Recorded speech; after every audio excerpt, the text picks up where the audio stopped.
everyone. Welcome. Yeah. We are going to get started here in just a minute. We are dropping Yeah.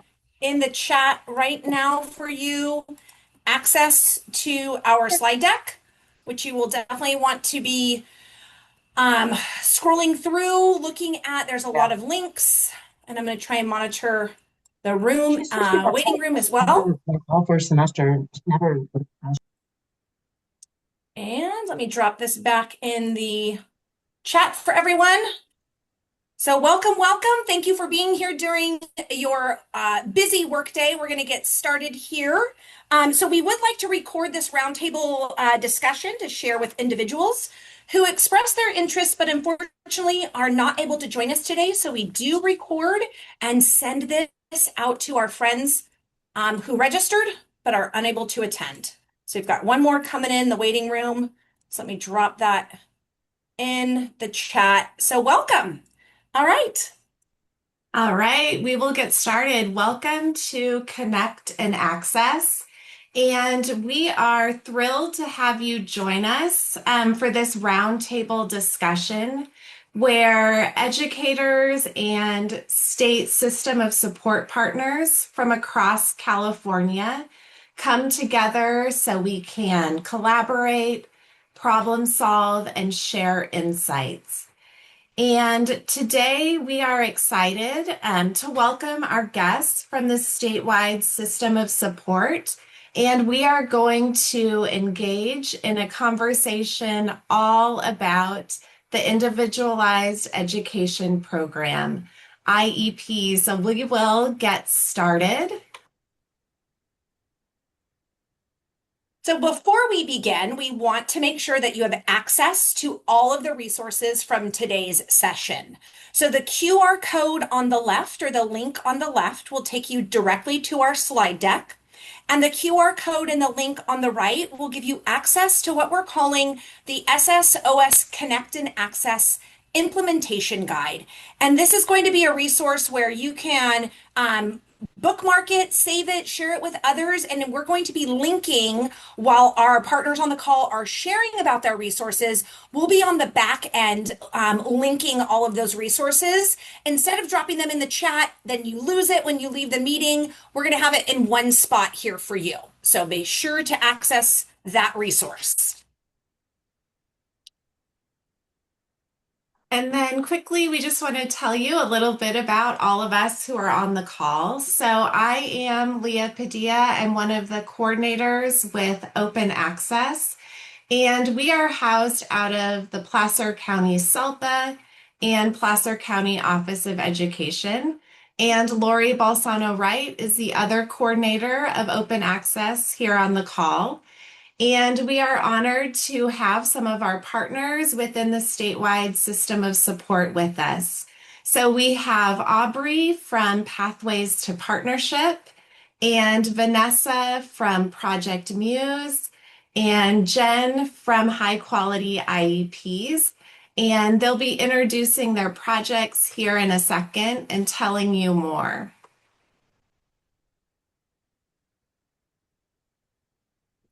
So before we dive in, again, we want to make sure that everyone has access to our presentation and materials today. With Open Access, we are about all things accessibility, and so we have a promise to you.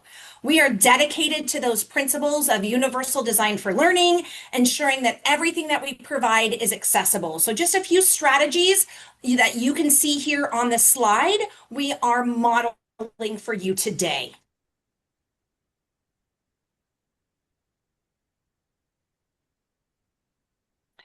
Real briefly about who we are at Open Access. We are one of the statewide special education resource leads within the statewide system of support. Our work is grounded in the foundational belief that with access to quality instruction, all students can engage, actively participate, and learn with inclusive settings. And what makes our project unique is that we highlight the importance of learning and participation for all through the Universal Design for Learning framework, assistive technology, and augmentative alternative communication. So you have a link directly to our website there. Be sure and bookmark it. It's a ton of universal resources around designing support, around implementation of UDL, AT, and AAC.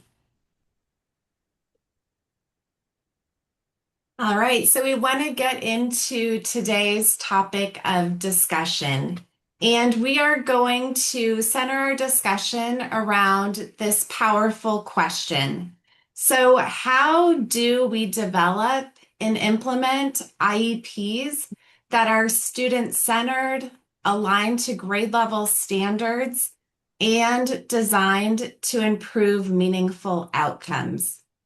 So, we are going to be exploring this through our problem of practice, which focuses on the Individualized Education Program.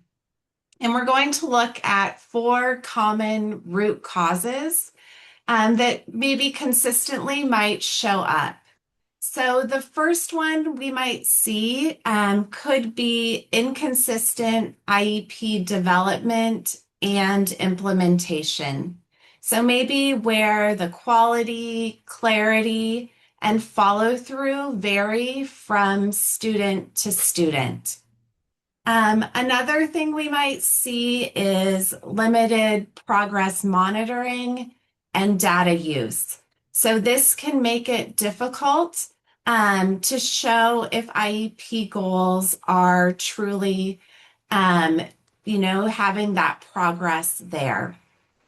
And then a third could be insufficient collaboration with families and staff.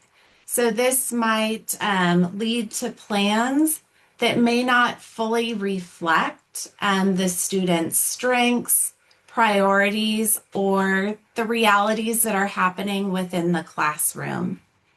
And then another root cause might be that misalignment between IEP goals and the instruction that's happening in the classroom. So today, as you hear from our partners, we want to focus on these root causes and strengthen our IEPs so that they are that living document that guides instruction and honors our students' voice, and we lead to those meaningful outcomes for our students.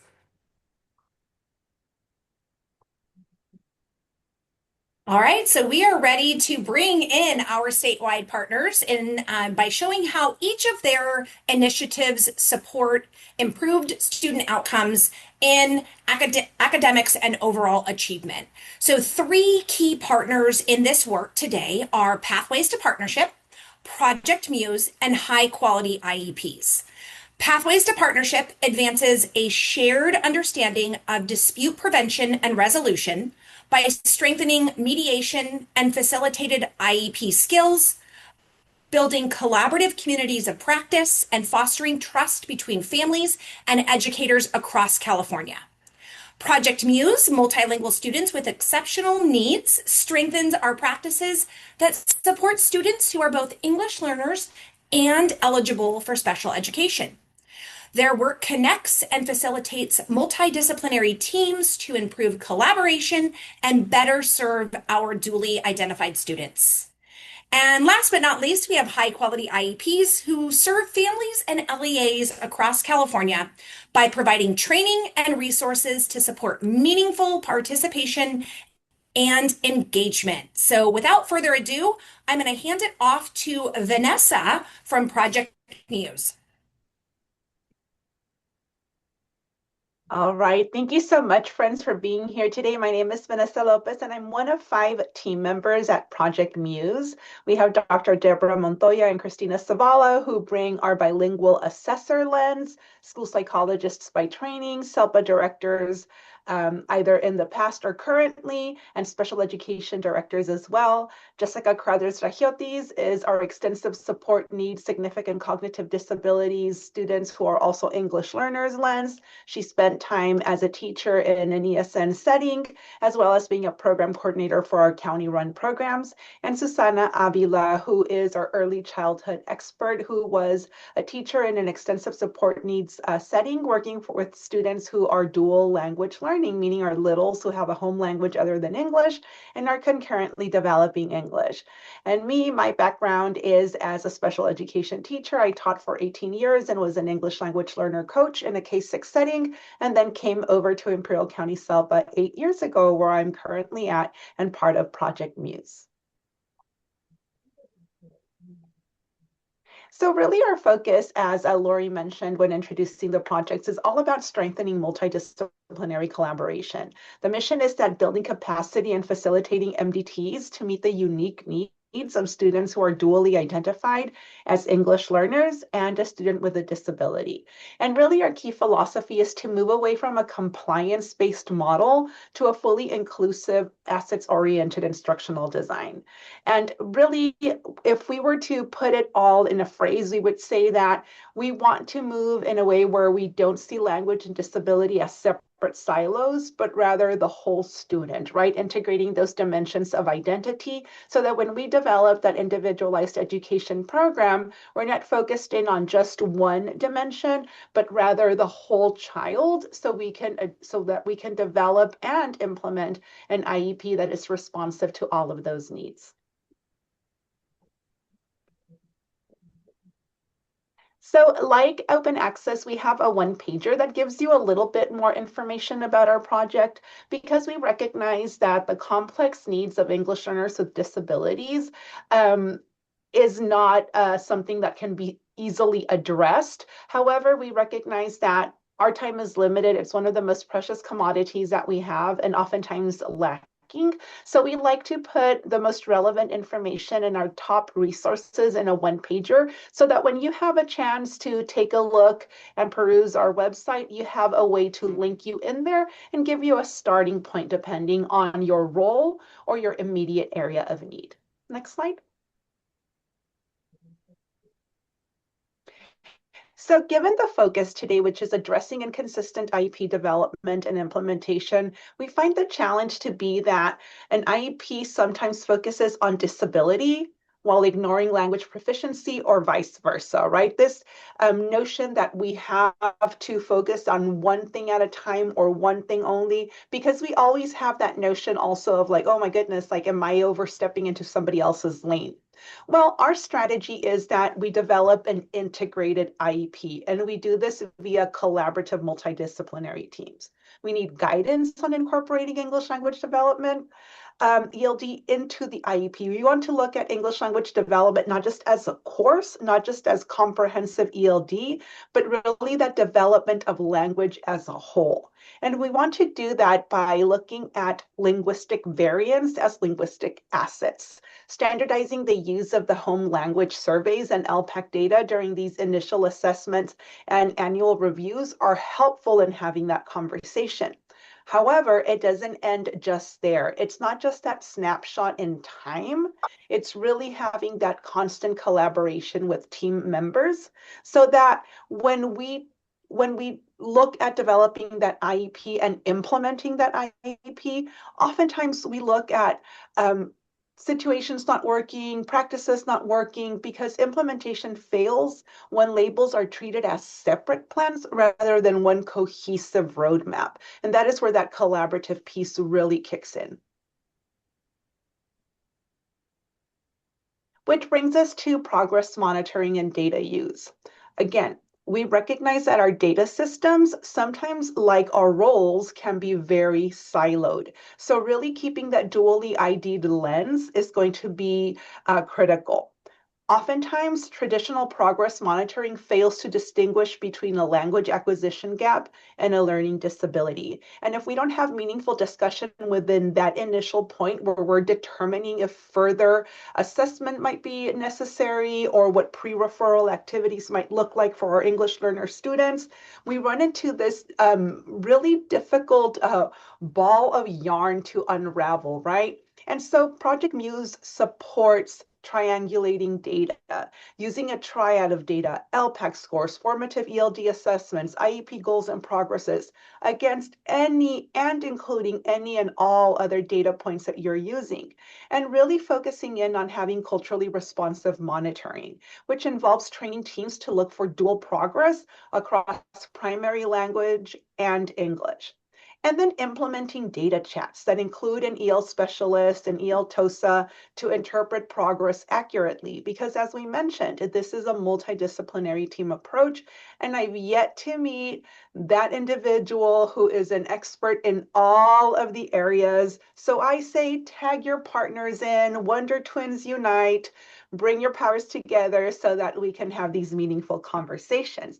Because accurate interpretation requires a collaborative triad of data to ensure that growth isn't masked by language barriers. And really, it's about cultivating collaboration, as Lori and Leah shared at the onset of our presentation. Siloed departments lead to fragmented services. We know this to be true. Families oftentimes also end up feeling like guests rather than partners. So what is our strategy? Multidisciplinary teams and using family assets, leveraging the family's knowledge of the student's home language usage to not just inform our present levels of performance, but also to develop that IEP in a way that feels meaningful. Because our vision is that the family is the expert on the student's linguistic history, and we are the experts on pedagogy, and we bring all of this information together to develop that responsive IEP. And what is the end goal? To align those IEP goals with instruction.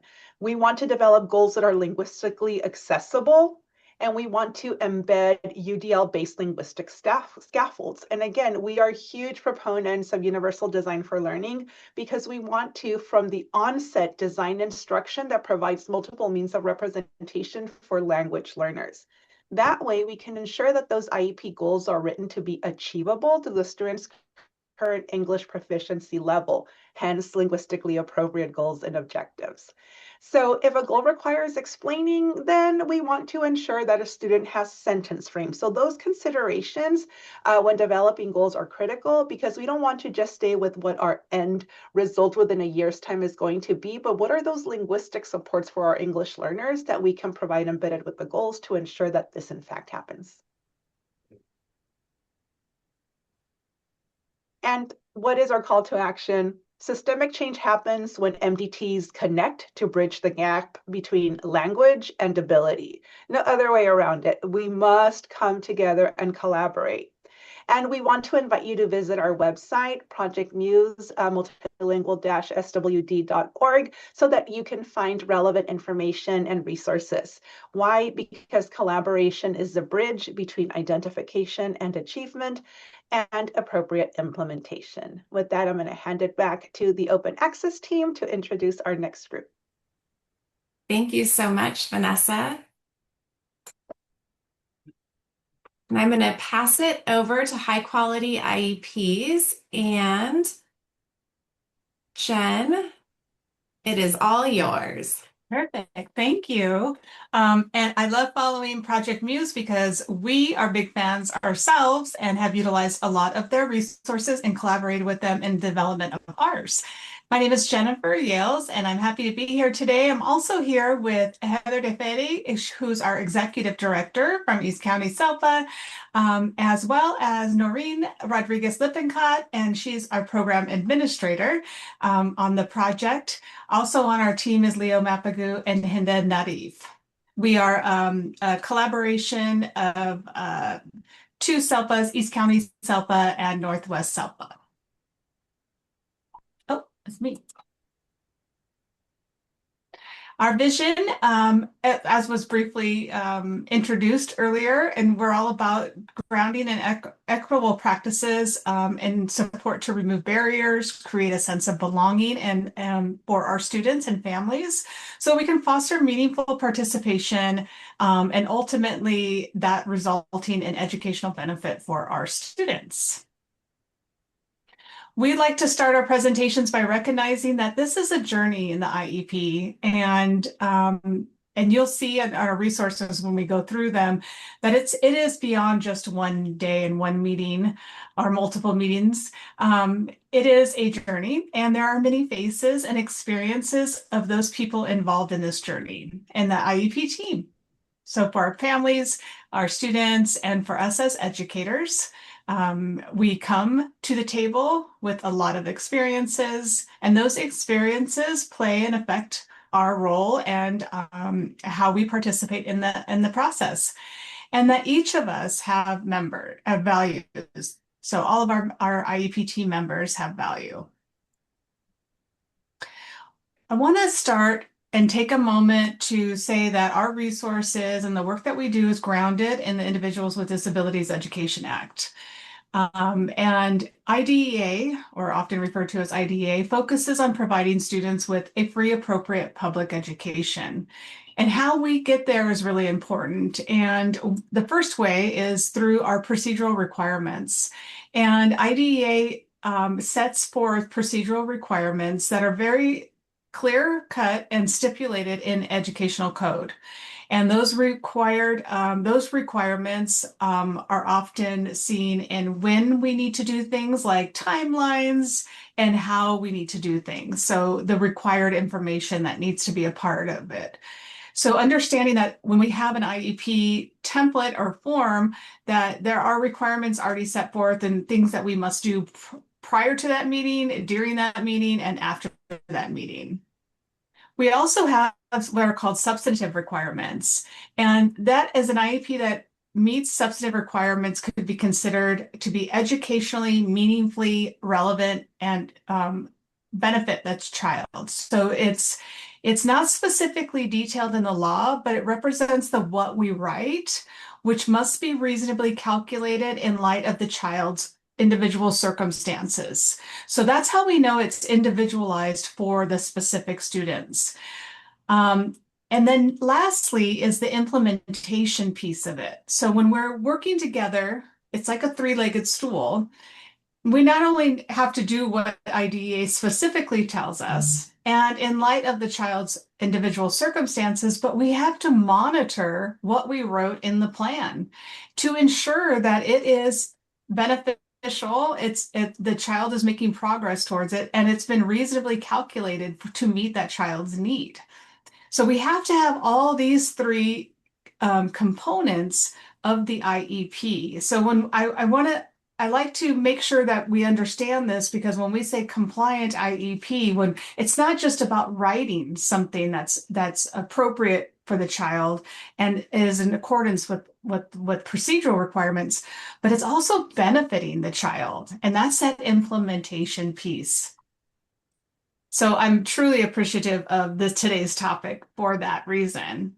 And all this together really leads towards providing educational benefit for our students. So we provide them the free, appropriate public education in the least restrictive environment, and it's been reasonably calculated to ensure that every student can grow and to become the best version of themselves. And it really builds on each other. So when we're looking at the IEP, we're looking at, do we have assessment? And are they current? And do they feed into understanding that child's story through the present levels? Oops. Sorry. That's me. Sorry. I should know better than to touch. As we develop these present levels and we're identifying the areas of specific needs to that child.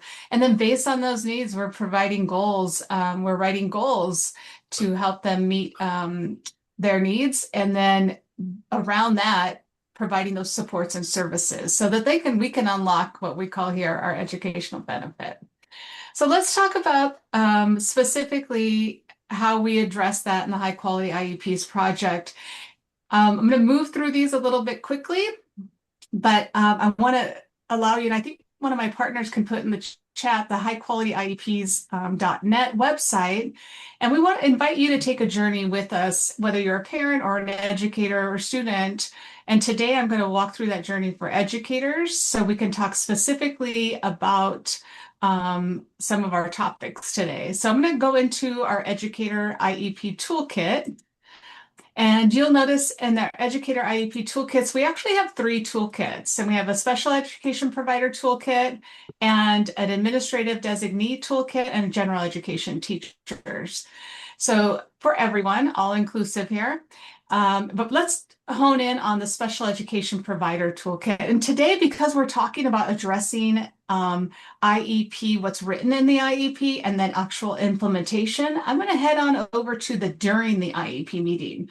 So that's really going to talk about addressing any inconsistent development of that IEP, because that's where it starts, right? We can't implement something that we don't either understand or wasn't written to specifically to the child. So that really starts in creating coherence with the actual IEP document, right? And part of creating coherence in an actual IEP is walking through, this is a sample agenda, walking through those key components that we talked about and making sure we're covering them all, right? We're talking about assessment and present levels, and these are individualized for the child. So this is a sample IEP agenda, and in our toolkit, we follow that same flow. So you'll see during the IEP that we want to ensure that everybody's hitting those marks in the IEP. You can pick up our resources and actually follow them to write a high quality IEP. So you would take our resources, learn about the why of each of those sections of the IEP, and then apply it to your local and individual student context. So, for example, identifying areas of need or the goals. So we're going to tell you about different ways to connect your learning to your child's specific goal needs, whether they're core connections or English language development. Like those resources are available to you on our website. And so in writing a consistent, coherent IEP for your child. So now that you have this IEP that is written for specifically for your child, developed, high quality, it's time to implement the IEP. And in implementing the IEP, we want to start with, and you'll see this is the way it's laid out on the website, starting with, and this goes to the root cause of insufficient collaboration with families and staff, is really encouraging teams to take time to reflect. So after we've held the meeting and we've been through a lot as a family, as a parent, as a student, let's talk about what that looked like. Did it go the way we wanted it to go? Do we want to do something differently next time? Really taking time to reflect. So we have a section called IEP Reflection and Follow-Up. And in that, you'll see a resource reflecting on the IEP that we want to encourage this continuous improvement approach, right? So after, let's talk about different ways that we can gather feedback from each other, our families, our students, and our fellow educators, and specifically, where do we want to hone in on and talk, what kind of feedback do we want to talk about? So we have a resource for that. And then also you'll see sample feedback surveys that you can grab and go. They have like 10 questions. And, or if you want to customize it, it will force you to make a copy of the Google form. And then we also have a survey bank where you can take and customize it. So I want to talk to families, say, for example, as I'm the case manager of an IEP, or in my department, I want to gather feedback on how they felt they were informed about the process, or they felt included in the process. You can hone in or you can hone out, like however you could widen your scope, your fishnet. Like you can, what do you want to gather feedback on?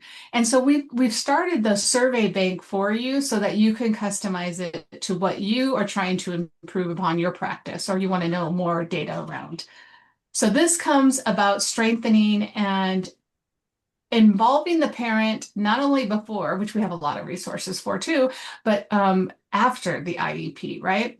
And this will help with the implementation of the IEP. Also understanding, what do I do now as these different roles in this process? We have checklists for that as well. In the implementation part, the implementation and progress monitoring, which we did not find as a project a lot of resources around. So this was a big development for us as individuals in learning as well as helping the field. And so progress monitoring, what do we know about reports of progress versus progress monitoring? And how does that apply? You know, we're supposed to progress monitor on the IEP, not just the goals. So the itself, do the accommodations work for the student? Are the state and supports, the individual testing accommodations, the state and district testing, are those working? So we have resource one here is first to explain what is progress monitoring, really systematically approaching it. Like if you had to break it down and put it into steps, what am I doing? Like, so this is helping to define what progress monitoring looks like. And then the difference between progress monitoring and reporting on progress. You know, this is some semantics, but often we interchange these and we want to make sure that we're all on the same page. And that all helps with progress monitoring, making sure that we are on the right page for our students, for our families, and ourselves as we move forward, and making sure that this document, this plan that we put together, is really benefiting the child. And then misalignment between the goals that are written and the student needs support with the actual instruction. This is a form that's been created, and this is IEP student support form. So you can fill this out and give this as you're holding the meetings or transitioning to a new teacher for the new year, like general ed staff, that we can summarize effective instructional strategies and accommodations that are written in the IEP or that you've experienced as the case manager with the student benefiting from in this supplementary form grounded in Universal Design for Learning framework. So it gives you the opportunity as a student, what are they benefiting from engagement, representation, and the way they display and articulate, right, what they've learned. And we pull from, it's linked. We actually did a collaboration with Nicole Tucker-Smith from Her Learning, if you're familiar with her, and pulls from a bank of different UDL aligned resources, instructional strategies, so you can plug and play in there and really individualize that to a child and hand it off to the teacher or those people working with the student so they're aware of how the student best learns. So hopefully that will help with the instruction alignment. I want to thank you, and there's some of our contact information. Sorry if I went a little long. Thank you, Jen. Let's see, I'm going to pass it over to Aubrey, and she's going to share about pathways to partnership. Thank you. Good afternoon. I'm so happy to be here with you all. So this is our team here at Pathways to Partnership, led by our two executive directors, Veronica Coates with Tehama County SELPA and Joanna Delegata with Ventura County SELPA. Pathways to Partnership is part of that statewide system of support. We are a special education resource lead focusing all on ADR, so alternative dispute resolution and prevention. We provide support to students, families, and educators. Our purpose is really simple. We want to help resolve conflicts and preserve relationships in special education across the state. In order to do this, we foster trust and collaboration, always keeping our students at the center. Our work focuses on alternative dispute resolution through a variety of statewide supports. So this includes our regional implementation leads network that we created, communities of practices, and ongoing professional development.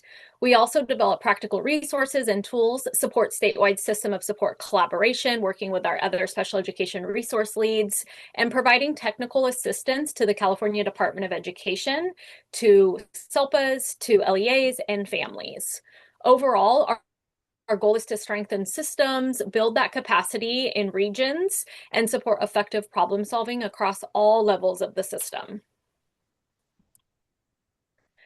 We connect by building strong foundations for effective IEPs. So we put one of our resources on there, and that starts with having a clear and consistent IEP development practices so everyone is on the same page. It's also important that IEP goals are aligned with what's happening in the daily instruction, so students are actually receiving the support that's been planned. So strong communication between school teams and families is a really important piece. When we're connected, we make better decisions for students.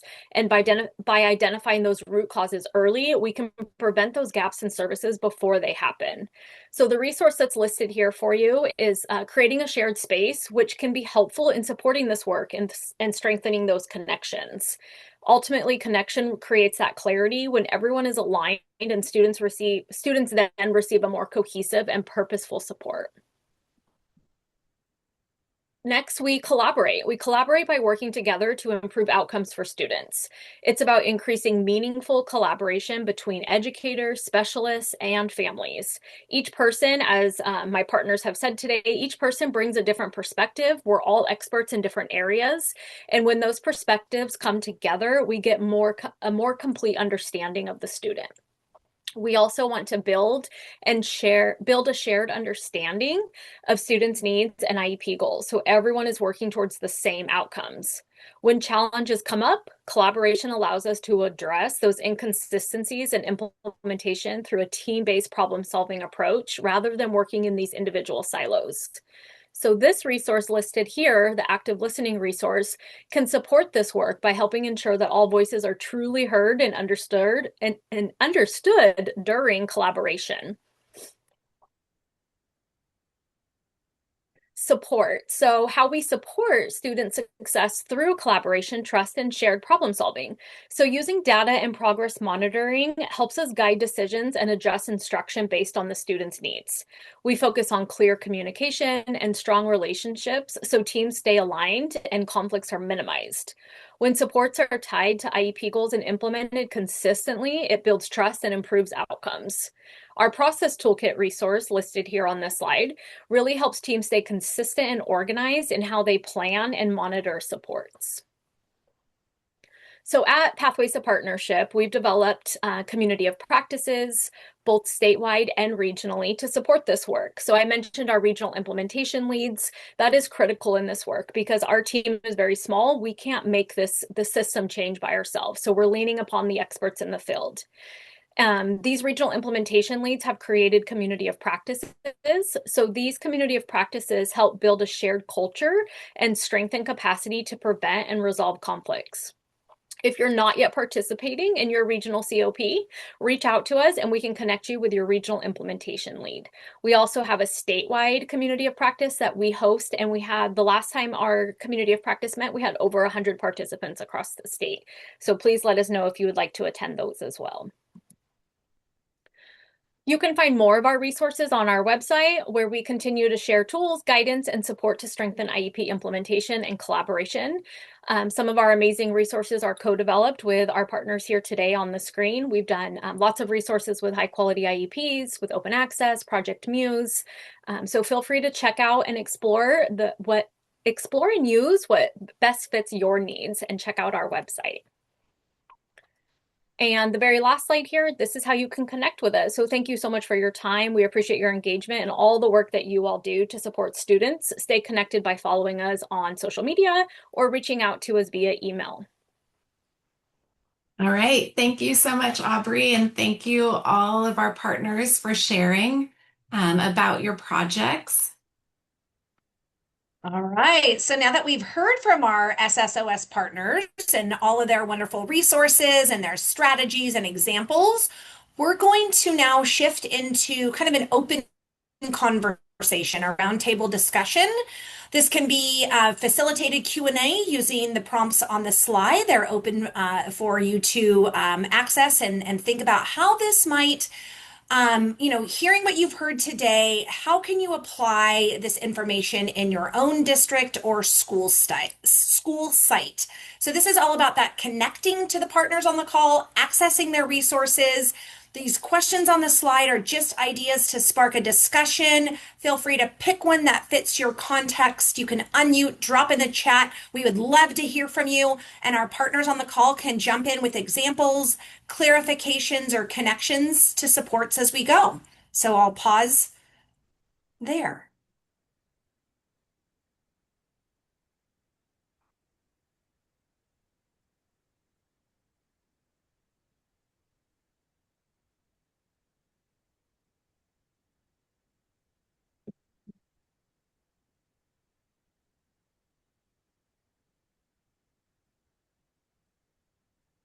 I had a question. If there's anybody in this group, I don't know that has this experience, as how do they get more parental involvement? And I know it's a challenge across the district, but one of the barriers is actually have parents show up at community advisory or participate in filling out those forms or the surveys. And does anybody have any experience or things that tips or tricks that actually work? Because it's like pulling teeth.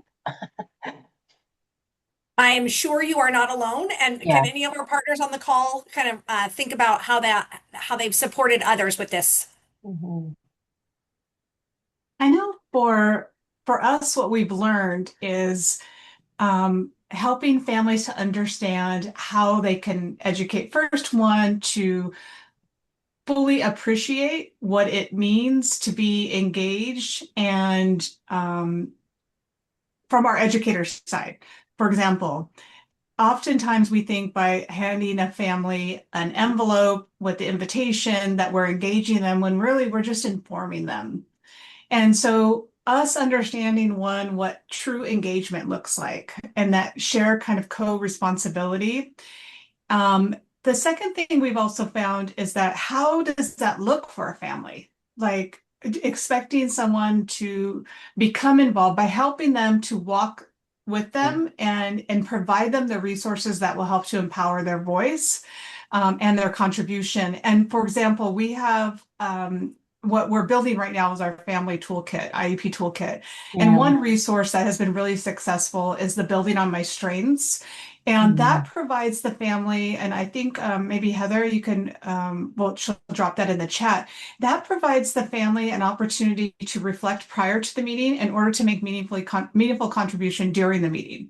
So I know as myself, as a parent of a child with an IEP, that even as educated as I am in this field, walking into the meeting and them saying, what are your son's strengths? And I was just like blank, because I know what I want to talk about and what's wrong and what I want to fix, but I wasn't reflecting on what strength. Like I'm ready in attack versus, ready to collaborate.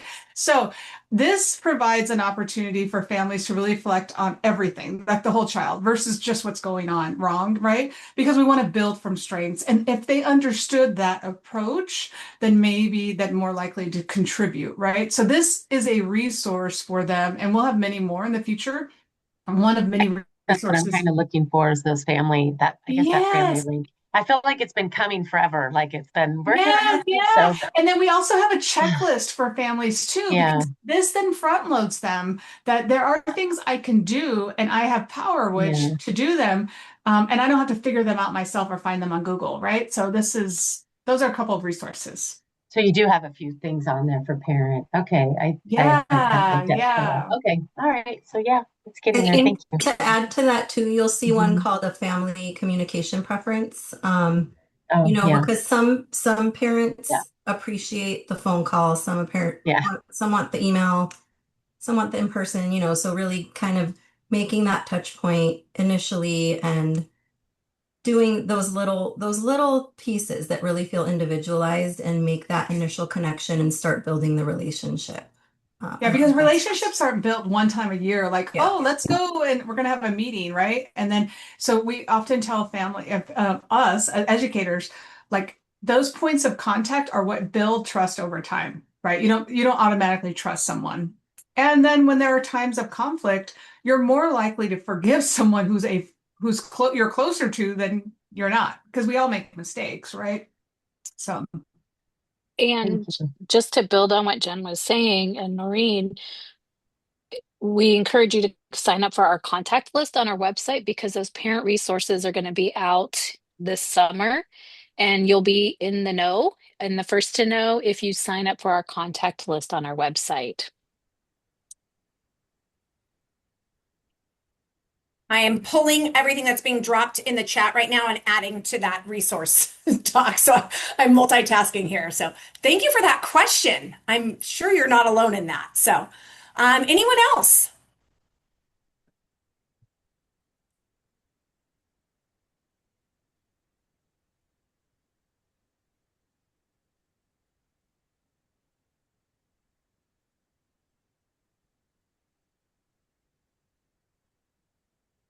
Okay, I think we will move to the next slide, which Leah, I am actively dropping links in here for high quality Yes. IEPs. So you will all have access to the implementation guide. So our partners have shared amazing resources. All of those are linked here on that document. So you can go back to this, and also our other connect and access topics are on this document. So you can see and take a look at other resources that have been shared throughout these sessions.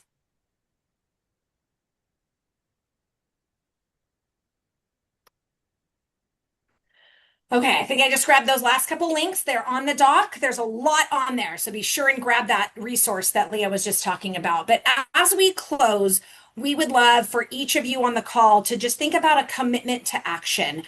Something that you can take back to your site or your district. It might just be a conversation. It might be one of the resources on the document here, a strategy that you are going to try. We would love to hear from you, see what you are thinking about doing by unmuting or dropping in the chat.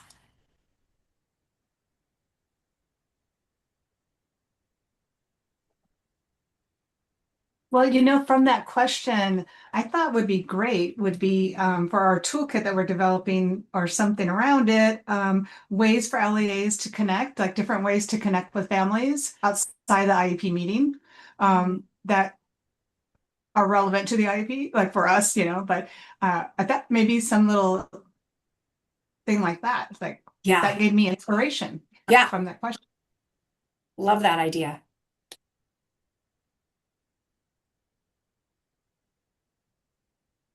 I know Also one to thing build for, to, oh, sorry. I was going to just add that to build on the question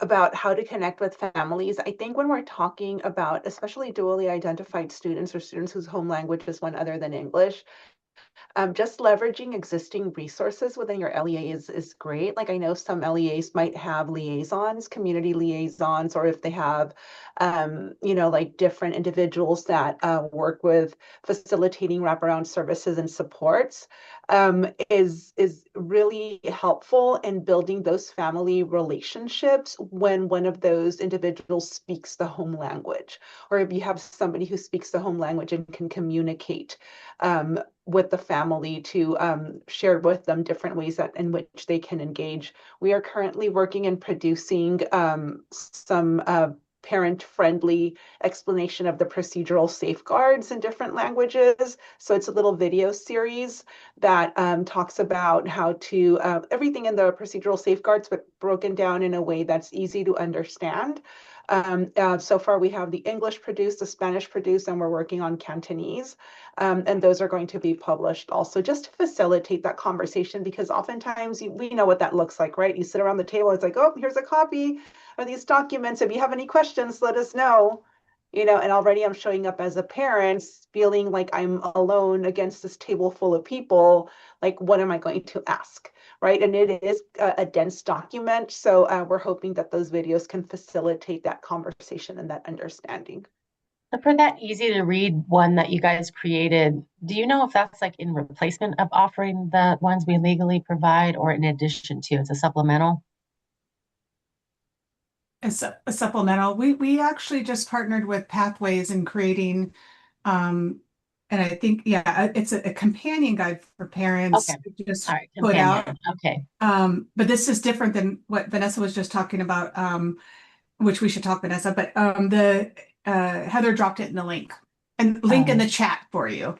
And that might help and we have it in 5 languages. That might help families as well, or case managers, educators, No, us that's what to I thought it explain was. to families. Yeah. I love this. I love it. Like it's Yeah. fantastic. But I'm Yeah. always confused, like, because it's such a large document. So And then large. the actual procedural safeguards are very large. So they're both like big documents to give to people. So it's kind of, I don't know. Then we're finalizing a slide deck that goes along with this companion guide for the procedural safeguards. So we're working with Pathways to Partnership to finalize the slide deck so that as a district, you Yeah. can train your families through different CAC events, through different parent groups. So again, another reason to sign up for our listserv so you can be in the first to I know once we see. receive those really. Thanks.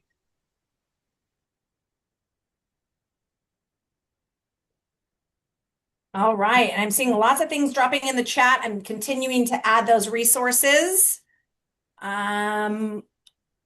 Just enjoying the survey for parents after the IEP, building on the strengths document, embedding these resources into already existing PD. Love those slides, Heather, that you dropped in the chat there. More IEP document monitoring and not just the IEP goals, so progress monitoring piece. So fantastic. All right. Thank you, everyone, so much for your participation throughout our time today. We are looking forward to our last Connect and Access of the year. It will be on May 28th. And our problem of practice will be inclusive educational environments and preschool environments. So we are looking forward to having supporting innovative practices and CalExE, so early childhood special education, will be guests on our session in May. So save the date for that. And we just want to say thank you for everyone who attended today. And we extend a sincere thanks and appreciation for our partners on the call, Aubrey and Vanessa and Jennifer, Heather and Noreen. Thank you for generously sharing your insightful information and valuable resources. Without your expertise and contributions, today's conversation would not have happened. So we just want to thank everyone for your time today, and we appreciate all of you. So please reach out if you have any additional questions.